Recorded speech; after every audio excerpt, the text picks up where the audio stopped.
In March 1947, Earl Louis Mountbatten and his wife Edwina arrive in New Delhi. The great-grandson of Queen Victoria and second cousin to George VI, Mountbatten brings a regal presence to the drama of India's independence. As the last viceroy, he bears responsibility for India's fate. 2nd of April, 1947. I have now completed my first week in office.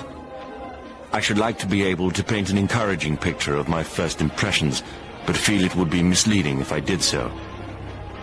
The scene here is one of unrelieved gloom. At this early stage, I can see little common ground on which to build any agreed solution for the future of India. The only conclusion I have been able to come to is that unless I act quickly, I may well find the real beginnings of a civil war on my hands.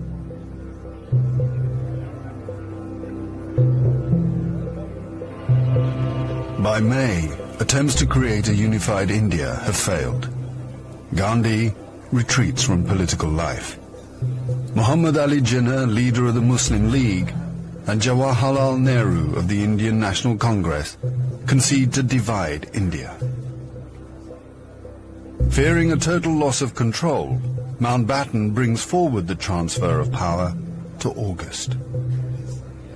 Two nations will be created by partition, a secular India and a new homeland for India's Muslims, Pakistan. Nehru addresses the people of India. Long years ago, we made a tryst with destiny, and now the time comes when we shall redeem our pledge. At the stroke of the midnight hour, when the world sleeps, India will awake to life and freedom.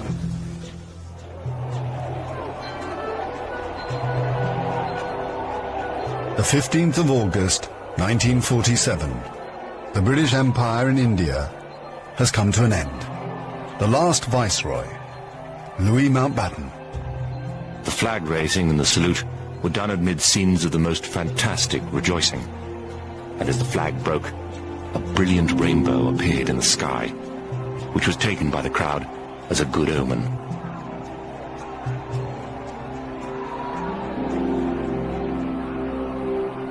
Qasim Muhammad. On the 15th of August came freedom.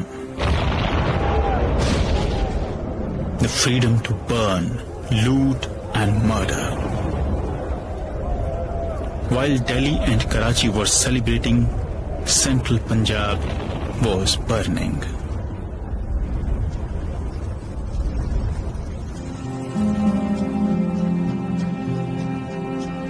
Between August 1947 and March 1948, 4.5 million Hindus and Sikhs are forced to migrate from Pakistan to India.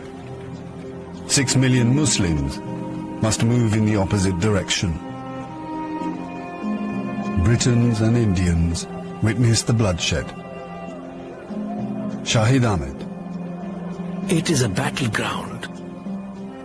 People have gone mad. Trains to Pakistan are being looted and occupants slaughtered. We all knew that carnage was in the offing. So did Mountbatten.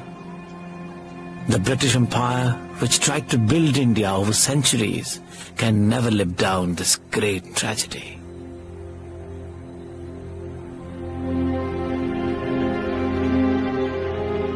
Lieutenant Colonel Hubert Boyd Hudson. The sight from the air was awe-inspiring. In this chaos, millions of refugees were struggling to get to India or Pakistan. Thousands of others were doing their best to prevent them, murdering them by the hundred. But death is nothing. There are things more terrible than death.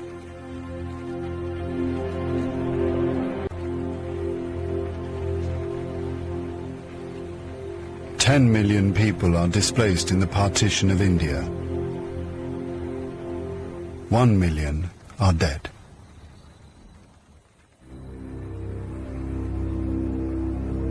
By the summer of 1948, most of the British have left. Hubert Boyd Hudson has been in India for 15 years. India is full of ghosts. Houses I have lived in, now inhabited by Indians, remind me of the days which will never come again. When the Viceroy drove past with a cavalry escort in red coats, I have seen the greatness of the British in India, but now it is all ended, and we are the last to leave, the few who are trying to tidy up the mess which the sudden splitting of an old empire has caused.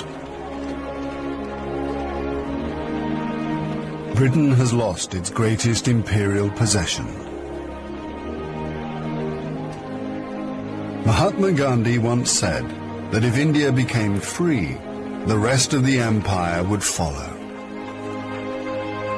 In the next 10 years, the fire of India's independence will spread around the globe, from the Middle East to Africa.